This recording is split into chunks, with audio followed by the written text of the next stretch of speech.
பரிதி media நேயர்களுக்கு வணக்கம். முதலில் தலைப்புச் செய்திகள். மின்சாரம் தாக்கி 11 வயது சிறுவன் பலி. ஜனாதிபதி மாளிகை செப்பு உருண்டைகளுடன் சிக்கிய மூவர்.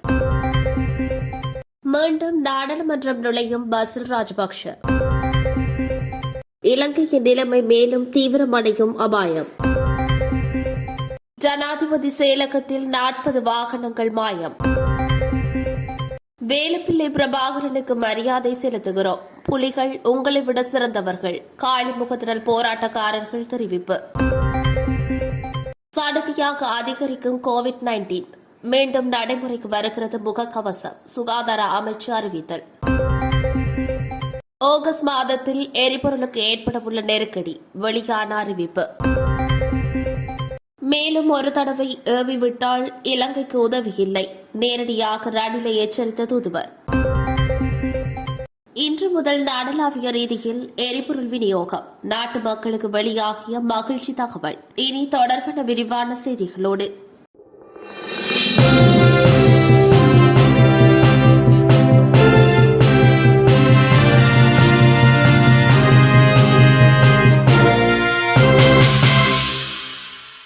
வெள்ளவாய கொட்டவே ஹேரகல பிரதேசத்தில் உறவினர் வீட்டில் விளையாடிக் கொண்டிருந்த 11 வயது சிறுவன் மின்சாரம் தாக்கி உயிரிழந்துள்ளதாக போலீசார் தெரிவித்துள்ளனர்.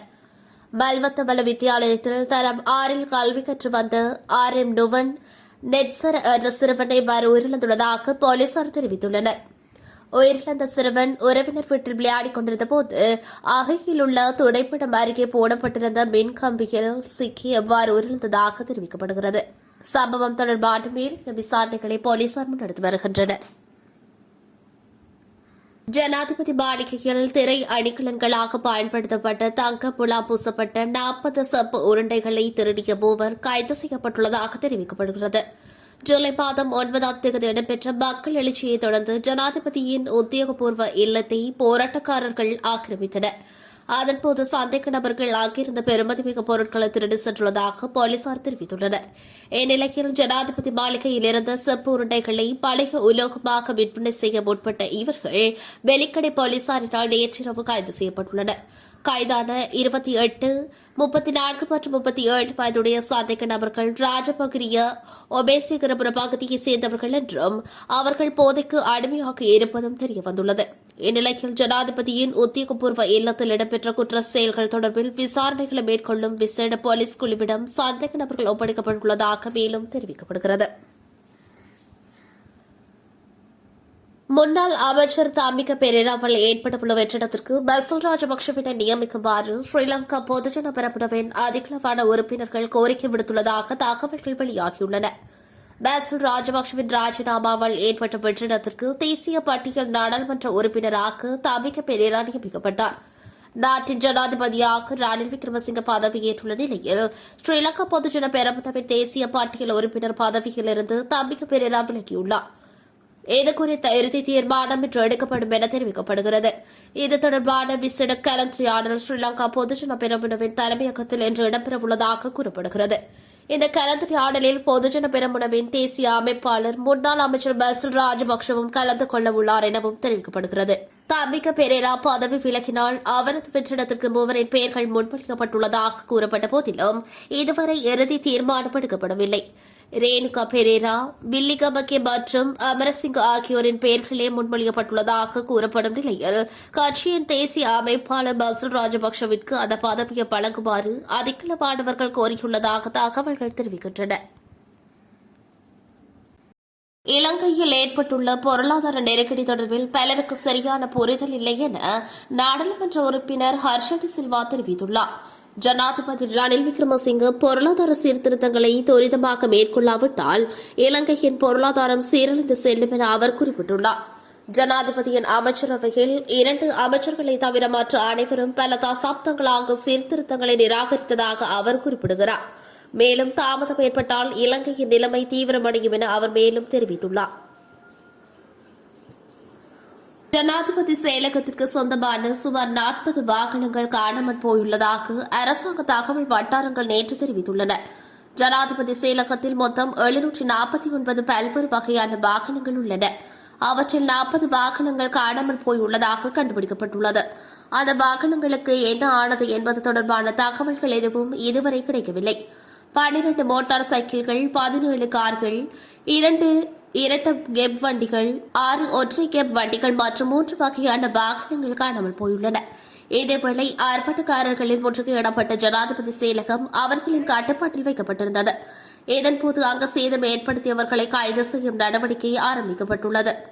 இதுவரை 150 பேருக்கும் மேற்பட்டோர் அடையாளம் காணப்பட்டுள்ளதாக போலீஸ் தலைமையகம் தெரிவித்துள்ளது. சமூக வலைதளங்களில் வெளியான காணொலிகள் மற்றும் புகைப்படங்களின் அடிப்படையில் இவர்கள் அடையாளம் காணப்பட்டுள்ளனர்.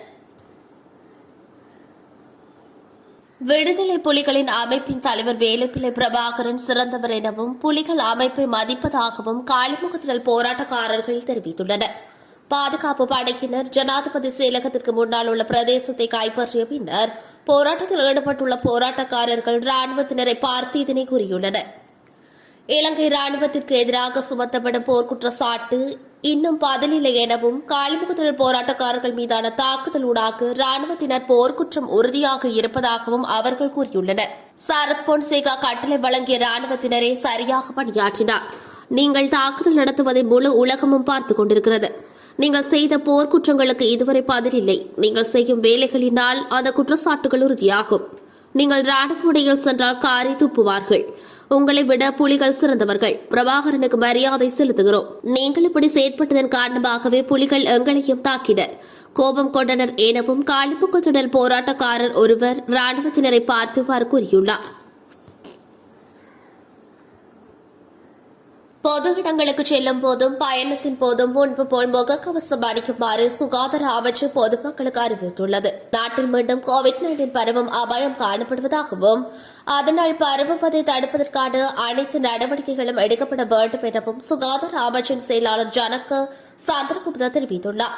இதற்கு முன்னர் நடைமுறைப்படுத்தப்பட்ட சமூக விலகல் மற்றும் கைகளை கழுவுதல் போன்ற ஏனைய சுகாதார நடவடிக்கைகள் தொடர்ச்சியாக பின்பற்றப்பட வேண்டும் எனவும் அமைச்சின் செயலாளர் குறிப்பிட்டுள்ளார். இதேவேளை கோவிட்-19 தொற்றுக்குள்ளானவர்களின் எண்ணிக்கை மீண்டும் அதிகரித்து வருவதாக சுகாதார சேவைகள் பிரதிபலிப்பாளர் நாயகம் டாக்டர் ஹேமந்த் ஹேர தெரிவித்துள்ளார். இன்று 56 கோவிட்-19 வழக்குகள் பதிவாகியுள்ளதாக சுகாதார அமைச்சு தெரிவித்துள்ளமை குறிப்பிடத்தக்கது. இலங்கை பெட்ரோலிய கூட்டுத்தாபனம் எரிபொருளை விநியோகிப்பதை மேலும் கட்டுப்படுத்தியுள்ளதாக இலங்கை தனியார் பவுசர் உரிமையாளர்கள் சங்கம் தெரிவித்துள்ளது. இதனால் எரிபொருள் நிரப்பு நிலையங்களுக்கு செல்வதில் தாமதம் ஏற்பட்டுள்ளதாக ஒன்றியத்தின் செயலாளர் சாந்தினி சில்வா தெரிவித்துள்ளார். அத்தியாவசிய சேவைகள் மற்றும் தொழிற்சாலைகளுக்கு விடுவிக்கப்படும் தொகை உட்பட இன்றைய நிலவரப்படி நாளாந்தம் 3000 மெட்ரிக் டன் பெட்ரோல் மற்றும் 4000 மெட்ரிக் டன் டீசல் மட்டுமே கூட்டுத்தாபனம் விநியோகம் செய்வதாகவும் அவர் கூறியுள்ளார்.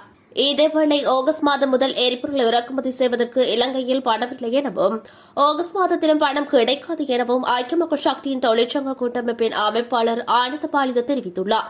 இதன் காரணமாக தற்போதுள்ள இருப்புகளை பல்வேறு முறைகள் மூலம் முடிந்தவரை பயன்படுத்த அரசு உத்தேசித்துள்ளது எனவும் அவர் கூறியுள்ளார்.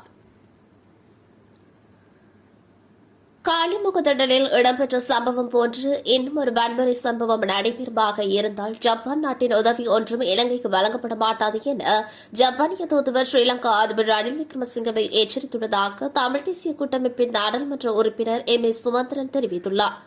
யாழ்ப்பாணத்தில் நேற்றைய தினம் இடம்பெற்ற பத்திரிகையாளர் சந்திப்பின் போதே M.A. சுமந்திரன் இவ்வாறு குறிப்பிட்டுள்ளார்.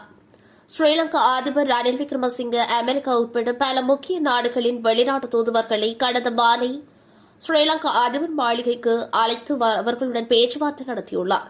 இந்த சந்திப்பின் போது ஜப்பானிய தூதுவர் இதுபோன்ற வன்முறை சம்பவங்களை இன்னும் ஒரு தடவை ஏவி விடுவீர்களாக இருந்தால் ஜப்பான் அரசாங்கத்தின் உதவி ஒன்றும் இலங்கைக்கு வழங்கப்பட மாட்டாது என எச்சரித்துள்ளார் எனவும் ஜப்பானிய தூதுவர் சுட்டிக்காட்டியுள்ளார். ராஜபக்சர்களின் பிரதான முகவராக ரணில் விக்ரமசிங்கவே இருக்கிறார் எனவும் அவர் மூலமே ராஜபக்சர்கள் தாங்கள் நகர்வுகளை மேற்கொள்கிறார்கள் எனவும் ஸ்ரீலங்கா அதிபர் சட்டத்தரணியும் தமிழ் தேசிய கூட்டமைப்பின் நாடாளுமன்ற உறுப்பினருமான M.A. சுமந்திரன் தெரிவித்துள்ளார். இன்று முதல் தேசிய எரிபொருள் அனுமதி பத்திர முறையின் மூலம் நாடளாவிய ரீதியில் எரிபொருள் விநியோகம் இடம்பெறும் அமைச்சர் காஞ்சிர விஜயசேகர தெரிவித்துள்ளார். இலங்கை பெட்ரோலிய கூட்டு தாபனத்திற்கு சொந்தமான எரிபொருள் நிரப்பு நிலையங்கள் ஊடாக இந்த நடைமுறை முன்னெடுக்கப்பட உள்ளது. பாரிச்சாத்தமான முறையில் QR குறியீட்டின் கீழ் எரிபொருள் வழங்கும் நடைமுறை வெற்றியளித்துள்ளது எனவும் இதன் காரணமாக நாடு முழுவதும் நடைமுறைப்படுத்த நடவடிக்கை எடுக்கப்பட்டுள்ளதாக அமைச்சர் குறிப்பிட்டுள்ளார். பாரிச்சாத்த நடைமுறையின் கீழ் 4708 வாகனங்கள் வெற்றிகரமாக எரிபொருளை பெற்றுக் கொள்வதற்கான வழிவகைகள் செய்யப்பட்டதாக அமைச்சர் குறிப்பிடுகிறார். அதேவேளை QR குறியீட்டினை பெறாதவர்கள் வீணாக அரசியல் காத்திருக்க வேண்டாம் என அறிவுறுத்தப்பட்டுள்ளது. QR குறியீட்டை பதிவு செய்யும் வாகனங்களுக்கு இன்று வாகன பதிவு எண்ணின் கடைசி இலக்கத்தின்படி எரிபொருள் வழங்கப்படும்.